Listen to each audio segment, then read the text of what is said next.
Eh bien, chers internautes, bonjour ou bonsoir, suivant l'heure à laquelle vous regardez cette vidéo. Euh, on va pas... Alors, excusez-moi.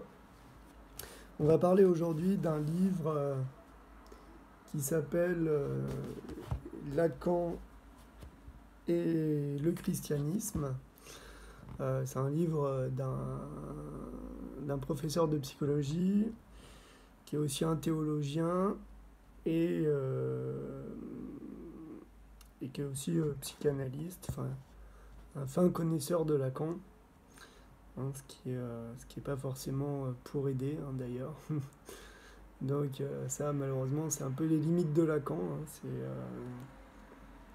C'est que Lacan a quand même voulu transmettre quelque chose. Donc même si l'amour, c'est donner rien, Lacan a voulu transmettre quelque chose. Donc,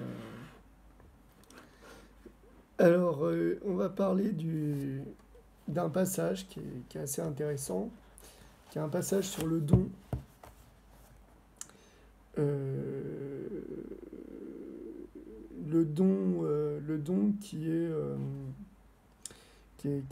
repris par Jean-Daniel Causse, qui est décédé, hein, je le rappelle, parce que le pauvre, il est décédé après avoir écrit son livre sur le christianisme. Et donc dans le chapitre 3, il définit ce que c'est que le don, ce que c'est que l'amour défini par Lacan. Hein, puisque voilà, il faut imaginer quand même que sur les divans, les amours les catastrophes amoureuses sont quand même monnaie courante. Et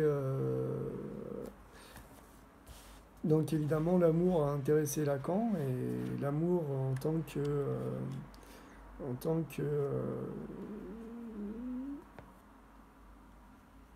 tant que question, qu'est-ce qu'un amour vrai et comment ne pas se faire avoir en amour, voilà.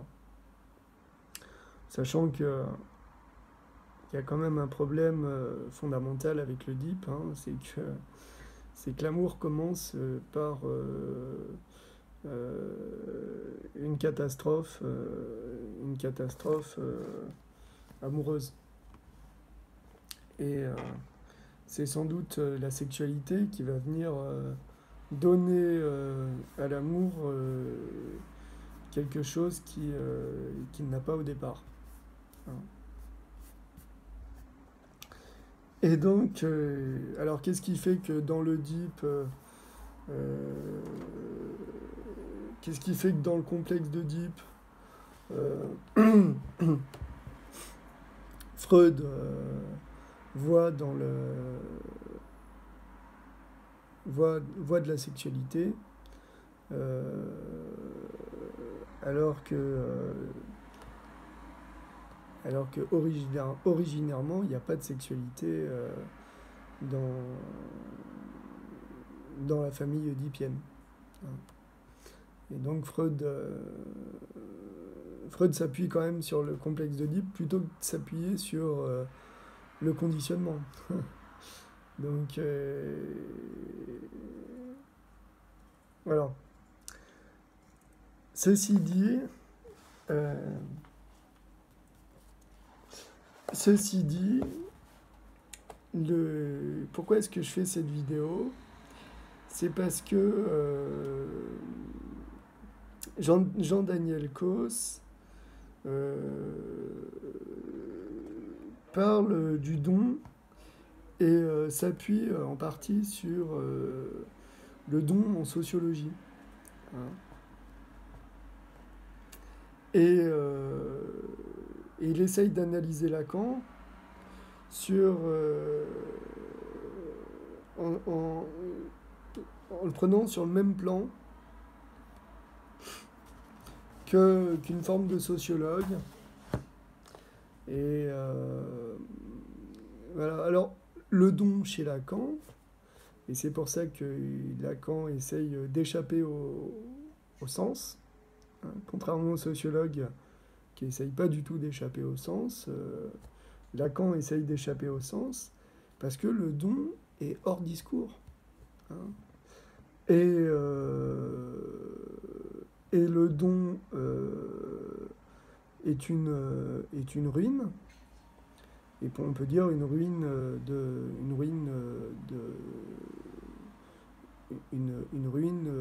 du sujet. Hein. Donc, une ruine dans la jouissance. Hein. Et donc, et ça, quelque part, c'est un peu ce que Jean-Daniel Causse n'a pas compris en ne distinguant pas les sociologues et Lacan. Hein, c'est-à-dire que les sociologues sont capables d'intégrer la question du don sans la question de la ruine. Et donc, les sociologues pensent que, je pense à des gens comme Marcel Mauss, hein, mais il n'est pas le seul. Hein. Donc les sociologues des années 60 pensent que on peut donner sans se ruiner. Hein. Et ce qui n'est pas du tout le cas. Hein. Le don chez Lacan est un acte symbolique ruinant et qui échappe à une dialectisation. Hein. Et c'est pour ça que, et c'est justement parce que ça échappe à une dialectisation, et c'est parce que c'est ruinant, que c'est un don pour rien. Hein.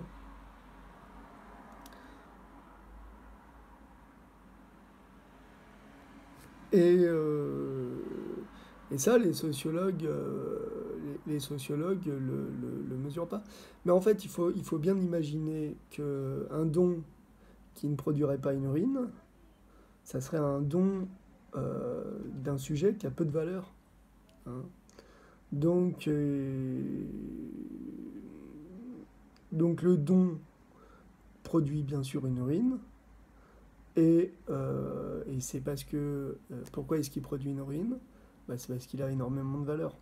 Hein. Donc, voilà. Et tout le problème d'une dialectisation de ce qui est donné redonnerait de la valeur à ce qui est perdu. Et donc, ça sera un don modéré, etc. Donc ça sera un don pas sans valeur, mais sans ruine. Hein. Et ça sera un don, bien sûr, symbolique. Hein.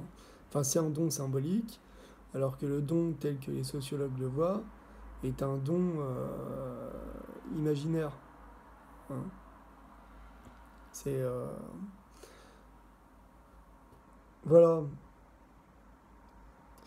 Et voilà ce que je tenais à dire sur le travail qu'a fait Jean-Daniel Causse. Je n'ai pas fini de lire son livre, hein, mais voilà. Et c'est intéressant, et ce qui m'a donné envie de faire cette vidéo, c'est qu'à un moment donné, Jean-Daniel Causse parle d'un plan lacanien. Hein. Il parle du plan lacanien, ou selon Lacan, ou un plan lacanien.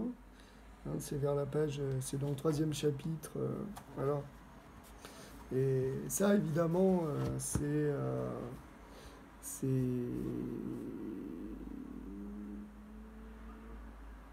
problématique parce que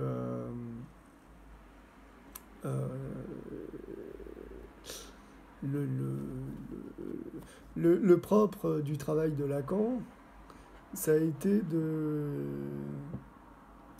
permettre d'aller au-delà de ce qu'il dit. Hein. Et donc, s'il y a un plan lacanien, il y a quelque chose qui va pas. Parce que ça veut dire que